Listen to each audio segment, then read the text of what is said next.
Hello and welcome to At Brookings. I'm Gigi Hinton. It was President Obama's first address before a joint session of Congress, and he assured the nation, even as the economy continues to flounder, that we will recover.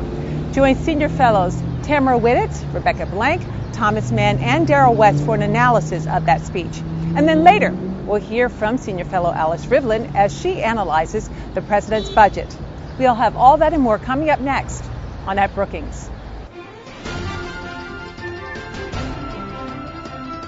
This is At Brookings, a review of news and events for the week of February 23, 2009. In a call for building a new foundation for lasting prosperity, President Obama gave his first address before a joint session of Congress.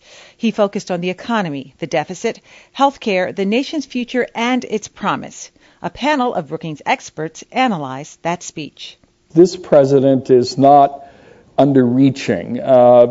Starting with the stimulus and the financial rescue, and then linking it to a budget that promises this Thursday to be very different from what we've seen, and full speed ahead on health reform, energy, and education. He presented a comprehensive, integrated view of the nature of the challenges we face, the linkages between necessary short-term actions and steps then taken to help us grapple with long-term challenges. The question that looms for President Obama this year is what happens the fourth time Obama has to give this speech.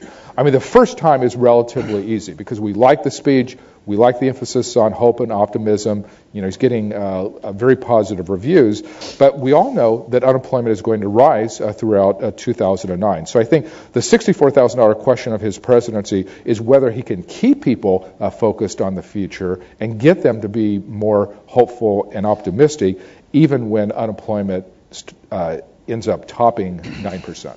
He starts with the issue of jobs and clearly realizes that what he is going to be judged on, I think more than anything else in the next 2 years, is what is the effect of the stimulus package. And is this stimulus package big enough and effective enough that it's going to show that the economy will show that the stimulus package is mattering. Now, this is going to be a very hard thing to understand because you realize the economy is going down rather rapidly, and what's most likely to happen is the stimulus package is going to mean it goes down a little more slowly and then starts to turn up. He's going to stop funding the wars in Iraq and Afghanistan through supplemental appropriations that are kept out of the budget. He's going to incorporate the costs of these conflicts into our budgeting. He said, for 7 years we've been a nation at war. No longer will we hide its price. And I think that clearly suggests a closer scrutiny of the costs of these military engagements, not just in monetary terms, but also in opportunity costs relative to other national goals.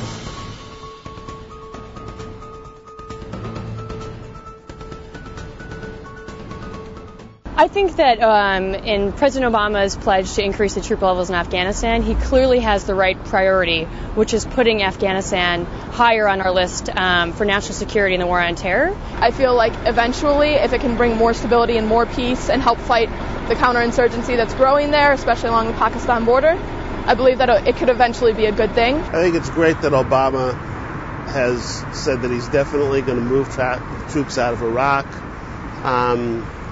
And I wish he would not send troops into Afghanistan. On a more personal level, I know people who are being remissioned from Iraq to Afghanistan, and it can be frightening to think that they're actually being sent to a place less safe than Iraq. And that's what I think.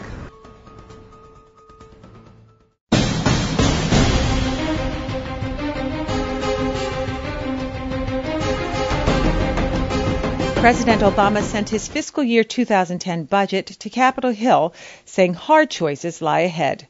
Senior fellow Alice Rivlin examines the spending proposal.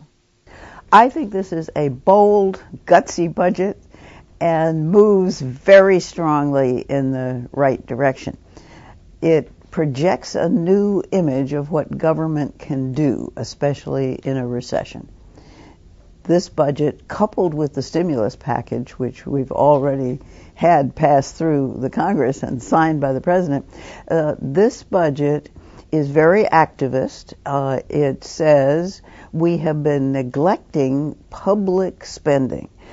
for a long time, and the kinds of things that would make our free market system more productive. We've underinvested in schools and infrastructure, roads, bridges, telecommunications, infrastructure like broadband. We have underinvested in science and in education and skills. All of those things are, in a sense, deficits that we can make up now. And by the way, it's also good for the short-run economy. But the kinds of investments reflected in this budget are designed not just to create jobs in the near term, but more importantly, to make the economy more productive in the long run.